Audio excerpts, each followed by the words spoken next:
C Verma chapter 5 question number 6. Okay. A particle of mass 50 gram moves on a straight line. The variation of speed with time is shown in figure. ठीक है. Find the force acting on the particle at t equal to 2 second 4 second and 6 seconds. Okay. ये बोल रहा है कि 2 second पर बताओ, 4 second पर बताओ और 6 सेकंड पर बताओ. ठीक है. वीटी ग्राफ अपने को गिवन है. ठीक.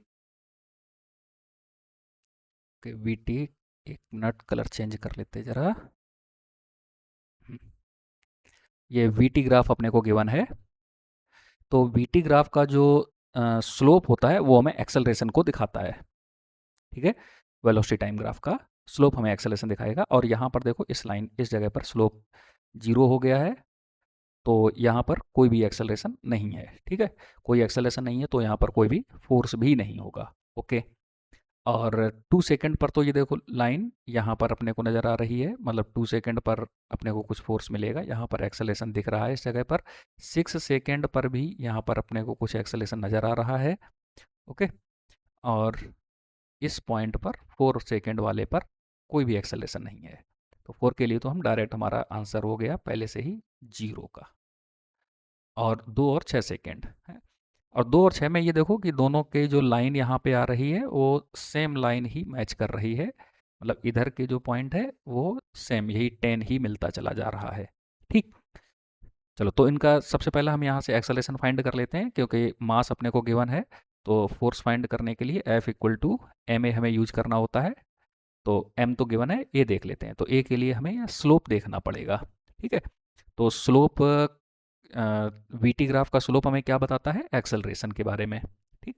तो वीटी ग्राफ का slope, slope of we T graph, जो क्या देगा? एक्सेलरेशन. ओके. और स्लोप फाइंड कौन करता है? टेन थीटा, हमेशा ध्यान रखना. तो टेन थीटा यहाँ से लगा सकते हैं. तो ये अगर थीटा देखें तो ये स्लोप कहीं से भी आप फाइंड कर सकते हो. चाहो तो ये और ये वाली लाइन भी देख सकते हो, इतना ट्रायंगल भी देख सकते हो, और चाहो तो यहाँ तक भी देख सकते हो. तो कोई दिक्कत वाली बात नहीं है, क्योंकि ये स्ट्रेट लाइन ही जा रहा है. तो स्लोप पूरा अपना सेम है. ओके. तो हम यहाँ से अभी क्या करते हैं, इसमें सिर्फ इतना देख लेते हैं, यहीं से चेक कर लेते हैं, इस जगह से 2 सेकंड से. ओके. तो यहाँ से यहाँ देखो, अगर टेन थीटा लगाएंगे तो होता है perpendicular upon base, opposite upon adjacent, ऐसा भी बोल सकते हैं कुछ लोग. ठीक है. तो टेन थीटा देखो अपोजिट, तो अपोजिट लाइन कहाँ पर जा रही है? 10 पर. तो 10/2 हो गया. ठीक. जो हमारे पास आ रहा है 5 मीटर पर सेकेंड स्क्वायर का. अच्छा, अगर हम 3 से भी फाइंड करना चाहें तो यहाँ से भी देख सकते हैं, है? इस जगह से भी चेक कर सकते हैं. और यहाँ से जाएगा ये 15 के पास. तो यहाँ से भी देखो वही सेम आएगा, टेन थीटा इक्वल टू, तो अपोजिट परपेंडिकुलर हमारे पास आ जाएगा 15 अपॉन बेस लाइन हो जाएगी हमारे पास 3. तो फिर से ये कितना आ जाएगा? 5 मीटर पर सेकेंड स्क्वायर. ठीक है. यही सेम बनेगा. ओके. तो पहले वाले का एक्सेलरेशन तो हमने ये फाइंड कर लिया है? तो इसको A1 नाम दे देते हैं. अब इसको देखते हैं जरा, इधर वाले के लिए भी जरा चेक कर लेते हैं. ए पहले ही फाइंड कर लें. तो इधर के लिए ये एक्सेलेरेशन बनेगा. बस इसमें देखो स्लोप कैसा हो गया, ये नेगेटिव स्लोप हो गया है. तो हम थीटा यही वाला फाइंड कर लेंगे, बस माइनस लगा देते हैं. ठीक. तो ये वाले थीटा के लिए देखो, तो ये 6 लिखा हुआ, यहाँ पर 8 हो गया है? तो 6 से 8 मतलब ये जो डिस्टेंस हो गई है, ये लेंथ हो गई हमारे पास 2 की, मतलब बेस लाइन हमारे पास 2 है. और वर्टिकल में फिर से 10 हो गया है, वर्टिकल लाइन ये फिर से 10 है.